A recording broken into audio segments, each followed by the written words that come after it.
Good morning, you're listening to Maree Gifkins. Welcome to the Health and Wellness Program. And I do hope that you are well and doing very fine. And so what are we going to talk about today? So I was thinking I might run some case studies past you today and give you an idea of what sort of people I've seen in the past. So I have been working with people we're coming up to 26 years at Christmas, so it's a very long time, and you get to see a lot of people, and you get to deal with a lot of different issues with people, and I get to learn a lot of things. And that doesn't stop just because you learn your basic courses at the beginning. It doesn't stop for a doctor, a therapist, a nurse, anybody who's dealing with people in health, because science changes, and science still is learning and developing and growing, and so we still have to keep up, and we have to learn and grow with that as well. And I'm listening at the moment to a Dr. Bean, and he is a teacher in the medical schools, and so he's teaching doctors, and I'm finding it very fascinating and learning a lot of ins and outs. He has started doing these YouTube clips because of COVID, and he realised the doctors weren't up on top of things, and they didn't know the mechanisms of the virus and how they attach to the cells and how they download all their information and so forth.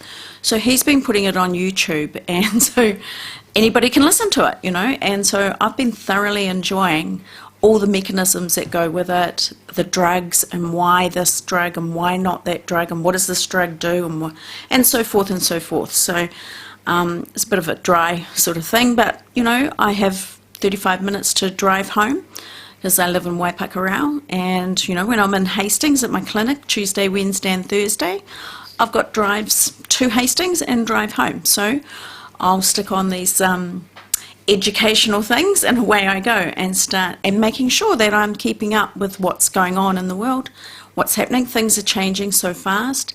There's new vaccines coming out, there's new drugs.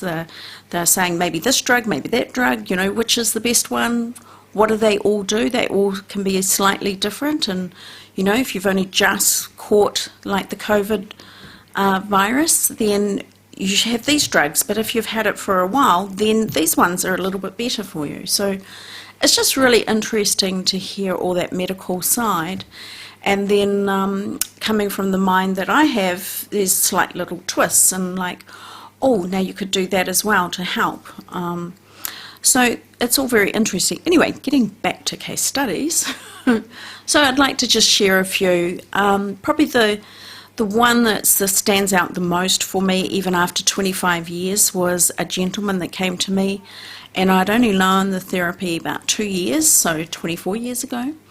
And he was semi-retired. He was an ex-truck driver, and he came to me, he found me, he had to drive about an hour to come and see me, and he explained that his feet were calcified and he couldn't walk. He could just walk to his car and then back to his lazy boy chair and back to the car. He couldn't walk down to the letterbox, he couldn't walk around the block. And so he was forced to retire because he could no longer work with the pedals in the trucks and jumping in and out of the truck, and it's just limited his life. And so I had a look at his feet, and they're probably still the worst I've ever seen, probably. And every single bone, now there's 28 bones in the feet. It's a lot of bones, and there should be a lot of movement in the feet. The ankle and around all the toes and the side movements, and nothing moved. Nothing moved in his foot. There was no movements in his toes, nothing in his ankles. It was all calcified, and it was all naturally calcified, so it wasn't from an operation or injuries or anything like that. Just over the years, I kind of assume, when you're driving trucks, your feet are on the pedals, and they go in and out, and that's it. And they're hour after hour, day after day in that same position, and sometimes we don't realise how bad things are getting, and they just slowly get worse and worse and worse, and then all of a sudden, hey, I can't do this, I can't do that. What do I do? where do I go? And so, of course, he did the usual routes of the doctors and the physios, and the physio would just look at it and go, no, there's nothing I can do for you. You go and see a surgeon maybe. And the surgeon just looked at, there's nothing I can do because it's all fused anyway. That would be my only option, is to fuse it, but it's already fused, so they can't do anything. Tried acupuncture, that didn't do anything for him. And so he'd done the usual routes of the different people, and then he heard about me. So he thought he would come and talk to me, and of course I had only known the therapy for 2 years. They were the worst feet I had seen at that stage, and I just looked at them, touched them. Oh, I don't think there's anything I can do for you. And he just looked at me, and he had like those, those droopy puppy dog ears, and the puppy just looks at you and sighs, and he just looked at me and he said, oh, could you try? Because this makes the most sense, that you're mobilizing the feet, and it could be worth a try. And I said, look, if you're prepared to do the travelling, you've got to remember it was an hour each way, so that's 2 hours each trip. And I said, if you're prepared to do the travelling, I'll see you twice a week, and we'll revise it after a few weeks, 4 weeks or something, and see how you go. And he goes, all right, that's great. And so here I am trying to mobilise his feet, and nothing's moving. So I'm moving the foot down and up, and there's just nothing. There's no give, there's no nothing. Anyway, I just carried on doing what I do and did the best I could and went through the motions. And I tell you, it taught me a great lesson. I never turn anyone away. I might say, give me 5, 6 treatments and see what I can do for you, but I don't turn people away now, because I have seen some amazing things happen in my career. Amazing. Sometimes I can't even understand how it works. Sometimes you can. So after about the 4th week, he said to me that he was able to go and walk down to the letterbox and back. And before all he could do was the lazy boy chair and the car, then back into the lazy boy chair. He wasn't walking around anywhere. He said, now I can go down to the letterbox and check the mail and come back. And it was probably the treatment, probably just after that 4th week, I actually got a click in his feet. And he was excited and I was excited. And then the following week, he said, I'm even getting further now. I'm actually going I'm going out for about 10 minutes and coming back. That's a 20-minute walk. So he was quite excited, and I started to get a little bit more movement in the feet and started to get a few more little clicks. And by the 7th week, he was going right round the block. He said, I'm going to the dairy and picking up the milk and the paper, and I'm coming back. And he was getting so excited that he was getting movement in his feet. And he was able to walk, which means that you're getting exercise. You then start to strengthen your knees and your hips. The circulation's starting to move. The bowels are starting to become better. And so he was starting to quite enjoy things. And then in the last week, he came back to me and he said, guess where I went in the weekend? I said, I have no idea. Where did you go on the weekend? And he says, I went to our batch and at the beach, and I walked on sand. And the look on his face, it was like he'd won $1 million. He walked on the beach, and that is the hardest place to walk when you've got issues with your feet, is on the sand. And he was so happy. So it was really, I got so much from him and realised that the body can heal itself. Just have to get the right treatment or the right therapy or the right supplements or the right essential oil or the right prayers, whatever it is. Get the right thing and your body will respond. Boom, away it goes. It knows how to repair itself. It knows how to recover. Even after a major surgery, the doctors stitch you up, put you in the room, and then they wait. And what are they waiting for? They're waiting for your body to respond and heal itself and heal that cut and get the blood flowing again and repair itself. The doctors do their job, and then it's a waiting game to see how well the body will repair itself. So that was my truck driver man. So I'll give you another one, and this was probably another year after him. I had another very difficult person that came in with difficult issues, and she was only about 45 at the time. She had two young teenagers in the house. She had been working full time, as her husband was as well, and they had a petrol station, a garage, and so dealing with, petrol, putting it into cars and so forth. I don't know if that registers with anyone, but you've got toxic fumes that you're whiffing up. Not good, I always try to cover my mouth when I'm filling up my car with petrol. I don't want to smell them. I don't want to put those extra fumes into my body. If I don't have to, why should I? I want to be here for the long haul, not the short haul. And anyway, this lady came to me and she had contracted Guillain syndrome, which is a virus that takes hold of the body and you become paralysed within 48 hours. So you're flat on your back, you're in hospital and you're paralysed. No muscles work, nothing works for you. It's horrible, it's a dreadful thing, and it just happens so fast. It's one of those things that you wouldn't wish it upon anybody. And I saw her about a year after she'd contracted it, and she was in hospital for 6 months, and the doctors told her she'd never walk again. And it took her 3 months to move her hand and be able to have a spoon and put some food into her mouth, put a breakfast into her mouth. So it took her 3 months to get her hands moving a little bit. And by the time she got out of hospital, she was in a wheelchair, and they said, oh, look, you'll just never be able to walk again. You're just going to have to accept this, get on with it. And so she was a determined lady. She was, no way, I'm not having that for the rest of my life. And so she worked very hard, and she went to physio for another 6 months and went there every week, and they got her into, she had 2 crutches and she had braces for her legs, and she was able to get upright and she was able to shuffle. So she could shuffle, so she couldn't step up and move her knee and walk, she could just shuffle along.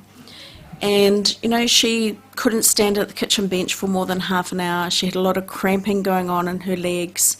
Her bowels weren't working. I think she said her bowel motion was only once a week.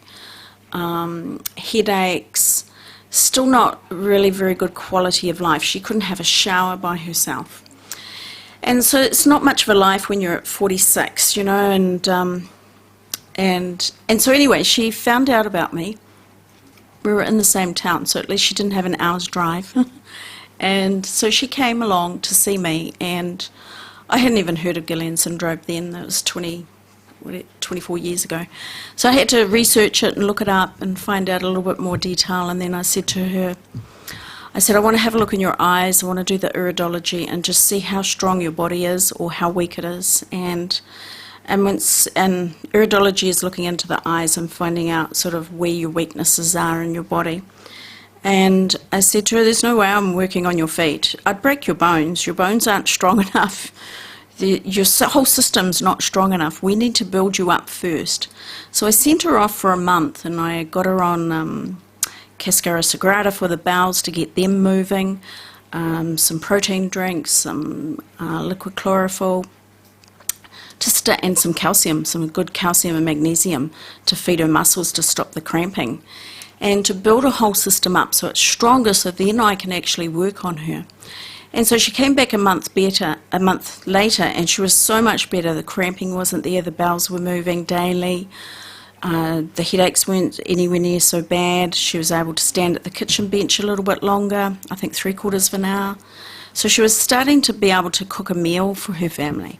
She still couldn't have a shower by herself though, and she was still on two crutches and 2 braces on her legs, so braces on each leg. And she was still shuffling. And I said, okay, I'll do 2 treatments a week for 8 weeks. And, we'll revise it in 4 weeks and see how you are, making sure that you're progressing. Now because you're flat on your back for 6 months in the hospital with a serious issue, all the muscles got very wasted away, and on her feet got very splayed out, but her toes curled under. So all her toes had curled under, and it was very hard to get her feet into shoes, to try and relax the toes that they would go into the shoe. So it would take her half an hour just to get her shoes and braces on after having them out. And so you had to take your time. And I had 3 steps at that stage where I had my clinic, and I'd have to go down and help her up the steps and then back down. So I started working on her with the foot joint mobilisation twice a week, and by the time we got to the 4th week, which was 8 treatments, she'd only had 8 treatments, she said that her toes had started to come out. That was the first thing that happened, that she noticed. The toes had unclawed and came out, and she could just put her feet in shoes really fast. She was so happy just with that. And then she was also not using the crutches at home. She could walk around her house quite easily, and she only had 1 crutch when she was walking around outside, when she was in town or the supermarket. And then by the time we got to the 6th week, she'd come in and she said, "Guess what happened in the weekend?" I said, "What happened in the weekend?" And she goes, "I was able to have a shower by myself. I felt strong enough that everything was all okay." And she was just so, you can see, people start to glow when they start being able to get things back that they didn't think they'd be able to, or they haven't for a long time. And so it was very wonderful, and she was a very determined lady. Like, there was no way she was going to be in a wheelchair. She was going to get going, and she would do whatever she could to get going. And so it was very exciting working with her, and her feet started to respond to the treatments. She started to be able to lift her knee and actually bend her foot and actually start to step off and actually walk more correctly. And by the time we got to the 8th week, she was walking up the stairs by herself and down. She was putting her shoes on. She didn't have the braces anymore. She still was having 1 crutch when she went anywhere outside. When she was in buildings, she was okay because it was very stable, level ground, so that was okay. She was cooking meals fine. She was able to stay for longer at the bench. She didn't have to rest so much. She didn't have to have sleeps in the afternoon. And then she comes in and she goes, "Oh, the other night it was dreadful. I was in the shower," and I'm thinking, "Oh no, what happened? Did she have a fall?" She goes, "I dropped the soap."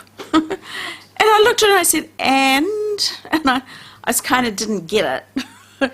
She goes, "I bent down and picked it up."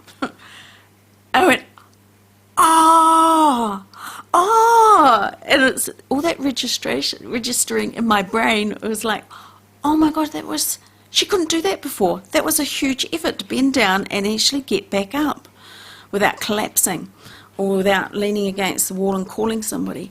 She was so excited. It was like winning $1 million.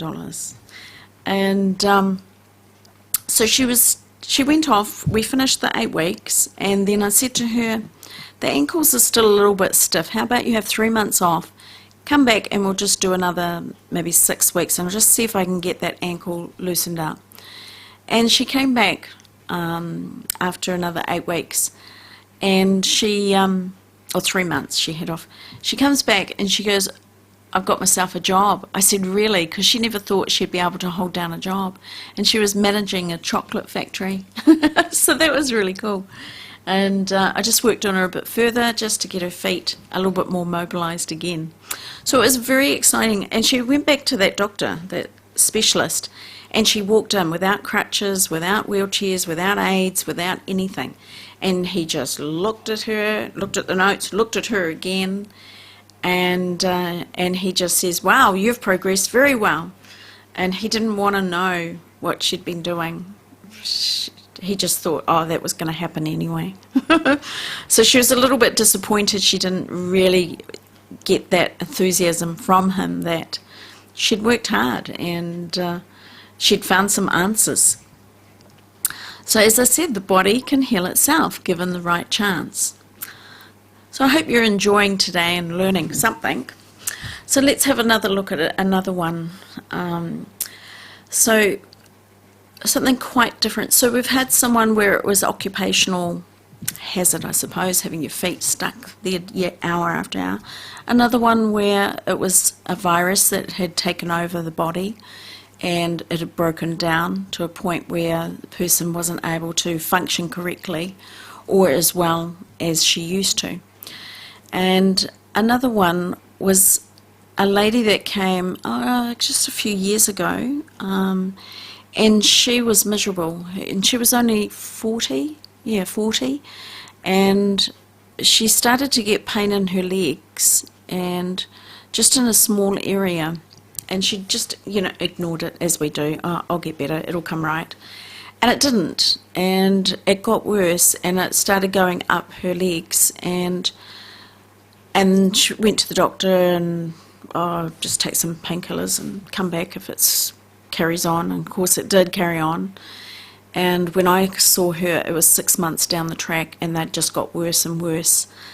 And the pain was right up to the knee. Both legs. It wasn't cramping, it was just like a toothache, just painful. Bit of burning going on in the legs, and just felt like she couldn't stand on them for very long at all. And she was having a lot of days off work. She'd wake up with horrific pain, she'd wake up in the middle with horrific pain. It was nothing she knew or had heard of before with anybody. Doctors had done scans and done x-rays and done the blood tests, and no, nothing's showing up, we don't know what's wrong, just keep taking painkillers. And so she came to me because I do feet and I might know something. And I started to listen to her story, and then I said to her, look, before we carry on, I'm just going to put some essential oils on your legs, and just lie down on the table, and I'm going to put these oils, and let her smell them, and told her what they were. And it was just 2 bottles. It was called Hope and the other one was called Calm. And I put these oils on her legs, and then I said, okay, now keep telling me the story, so I asked her a few more questions, and she wasn't on any medication and hadn't had any accidents, and there wasn't any operations, and nobody else around her had that issue. So it was all a bit of a mystery. It was like a mystery illness. We're hearing those more and more, aren't we? Everybody's got the I don't know, it's not showing anything, nothing showing in the blood and blood works, and nothing in the scans, and it's all a bit of a mystery. Anyway, she was telling me, so 20 minutes had carried on since I'd put the oils on. And then I said to her, okay, I want you to hop up, and I just want you to dangle your legs over the side of the massage table. And she just dangles them over the massage table, and she looks at me, and then she looks at me, and then she goes, I've got no pain in my legs. My legs kind of feel normal. And she said, and this is the worst thing when they're dangling over something. She said it normally irritates them, something chronically. And she's just like looking at me with this face of bewilderment, and what is going on? What have you done? How did you do this? And within 20 minutes, I only put 2 essential oils on. And so I said to her, wow, that's really cool. I thought they might have reduced, but not completely gone, because she'd had it day in, day out for 6 months, which is a long time. And I said, okay, well, that's awesome. Okay, put your feet on the ground and put a bit of weight on them. And so she did, and she goes, there's still no pain. This is incredible. And she'd brought a lady with her, a friend of hers, who was sitting in the chair, and she's just like on the edge of her seat. And I said to her, okay, now get up and walk. It sounded very biblical. Get up and walk to the door and come back. And so she did, and she turns around, gives me this big smile, and then she just burst into tears and just cried and sobbed. And just from the relief of somebody has found something that will help, and to not have that pain, she sort of realised that maybe this isn't my lot for the rest of my life. And so she came and sat down, and I said, look, I don't think you have a structural issue, so I'm not going to do the foot joint mobilisation. I do want you to put these oils on twice a day though, and stay away from dairy and eggs. And that's milk, cheese, butter, eggs, yogurt, all the good things in life, ice cream, and eggs. And come back and see me in a week. And so off she went with her oils and her instructions. And when she came back, she was fine, not a problem. She was getting on with life. So sometimes it's very easy. You can just get the right thing and away you go. So, you know, it's always nice to hear case stories, but there's sometimes I can't work it out for whatever reason, or I only make the person half better, but sometimes it's really worth a try because you just never know. So I have a clinic in Hastings, Tuesday, Wednesday, Thursday, and Waipakarau Monday and Friday. And I have 2 web pages actually. I'm greedy. I have one and it's www and it's comebewell.co.nz, and that's about the oxy detox and about the ozone treatments with the steam saunas. And the other web page I have is footbliss.co.nz, and my phone number, most important, don't forget this one, write this one down. You never know when you might need it or give it to somebody else that might need it. 0272 495090. So it's 0272 495090. You've been listening to Maree Gifkins. Thank you.